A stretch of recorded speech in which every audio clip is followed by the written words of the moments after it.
that starting point. But if we take all of knowledge as human civilization, we know almost nothing. That's kind of an assumption I have, because it seems like we keep discovering mysteries, and it seems like human history is defined by moments when we said, okay, we pretty much figured it all out, and then you realize a century later, when you said that, you didn't figure out anything. Okay, so that's like a starting point. The second thing I have is, I feel like the entirety of the universe is just filled with alien civilizations. Statistically, there's the important thing that enables that belief for me is that they don't have to be human-like. They can be anything. And it's just the fact that life exists, and just seeing the way life is on Earth, that it just finds a way. It finds a way in so many different complicated environments. It finds a way. Whatever that force is, that same force has to find a way elsewhere also. But then if I'm also being honest, and I don't know how many hours in a day I spend seriously considering the possibility that we're alone. I don't know when my heart and mind are filled with wonder, I think about all the different life that's out there. But to really imagine that we're alone, like really imagine all the vastness that's out there, we're alone, not even bacteria. I would say you don't have to believe that we are alone, but you have to admit it's a possibility of our ignorance of the universe so far. You can have a belief about something in absence of evidence. Carl Sagan famously described that as the definition of faith. If you believe something when there's no evidence, you have faith that there's life in the universe, but you can't demonstrate, you can't prove it mathematically, you can't show me evidence of that. But is there so mathematically, math is a funny thing. Is there, the way physicists think, like intuition, so basic reasoning, is there some value to that? Well, I'd say you can certainly make a very good argument. I think you've kind of already made one. Just the vastness of the universe is the default argument people often turn to, that surely there should be others out there. It's hard to imagine. There are of order of 10 to the 22 stars in our observable universe. And so really the question comes down to, what is the probability of one of those 10 to the 22 planets, let's say, Earth-like planets, if they all have Earth-like planets, going on to form life spontaneously? That's the process of abiogenesis, the spontaneous emergence of life. Also, the word spontaneous is a funny word. Okay, maybe we won't use spontaneous, but not being, so say, seeded by, some other civilization or something like this. It naturally emerges. Because even the word spontaneous makes it seem less likely.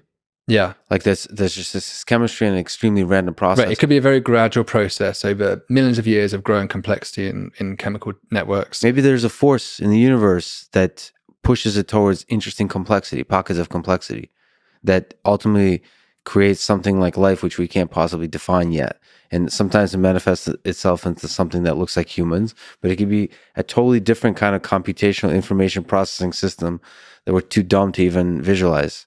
Yeah, certainly, it's kind of weird that complexity develops at all, right? Because it seems like the opposite to our physical intuition, if you're training in physics, of entropy, that things should, complexity is hard to spontaneously, or I shouldn't say spontaneously, but hard to emerge in general. Yes.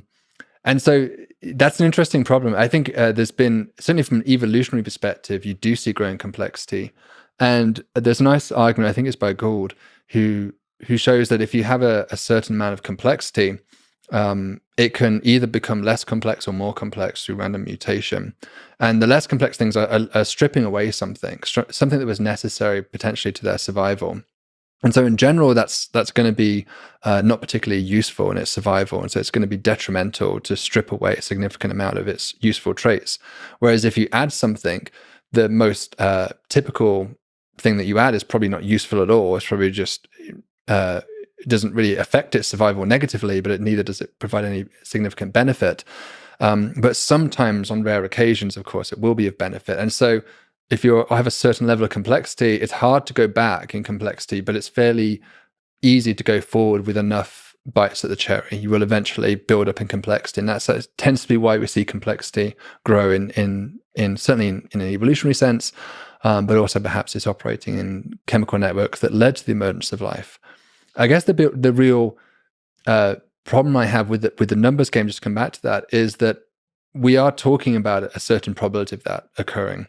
It may be to go from the primordial soup, however you want to call it, the ingredients that the earth started with, the organic molecules, the probability of going from that initial condition to something that was capable of Darwinian natural selection that maybe we could define as life.